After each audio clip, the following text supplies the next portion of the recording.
So those were the Indo-German Strategic Partnerships joint press meet where Prime Minister Narendra Modi and German Chancellor gave their remarks, and of course several important agreements have been exchanged between both the sides. Let's go over to our correspondent Dibendu Mondal, who joins us from New Delhi now. Dibendu, tell us more about these key agreements that have been signed, particularly in defense and classified information areas. Well, Tanvi, negotiations for these agreements which have been signed by both the top leadership of both the countries had been going on for quite some time now. And some of the key agreements, we've seen high-level ministerial delegation from both the sides exchanging the memorandum of understanding between both the countries gives us a sense as to how important these agreements are. Let me read out, if you allow me to read out some of the key agreements that were exchanged between both the leaders, one on the intelligence sharing between both the countries. There were also skill development is also one of the key aspects where both the leaders, even this morning at the 18th Asia Pacific Conference of German Business, did speak about how skill development can be, one of the key strategic partnership between both the countries, as Germany as well as India, the German technology as well as the skills in the Indian population can perhaps make a good combination of manufacturing in India. So of course the skill development agreement is something to look forward for. Also in the technology sector, we saw Ashwani Vaishnav as well as his German counterpart doing exchange of that particular MOU. Of course, the key details of the MOUs, we have to go into the details once we get to read the fine print. But of course, some of the key other key aspects on the green hydrogen is something that I would like to particularly mention, because sustainability and innovation are two of the key factors where both the countries are focusing on very keenly.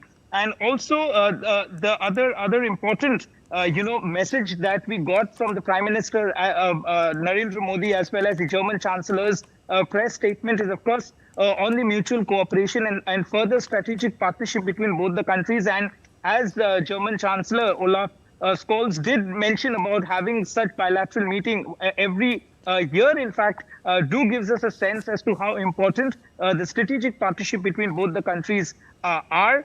And also on the green hydrogen part, let me also mention here that, the sustainability and the renewable energy sector is something that the German industry, the business industry where I am currently, where a lot of business delegations from Germany have come into India, are focusing on. And therefore, a long deliberation on the green hydrogen path have been spoken about and deliberated at the highest level of both the countries, and an agreement to which have been signed today. And this will go a long way in terms of shaping the renewable energy sector for both the countries, and India is looking forward to having more investments from Germany into this sector. So of course, many other in the defense sector also, as you mentioned, Tanvi, we did see an agreement being exchanged between both the countries. Also as I also mentioned, about the skill development sector. So these are some of the key agreements that have been signed and exchanged as part of this intergovernmental meeting between Germany and India that we have witnessed since morning. Yes, of course, Dibendu, yes, apart from the agreements exchanged, an important statement made there by German Chancellor Olaf Scholz that India is an anchor of stability in South Asia. Of course, there's a veiled message for China here.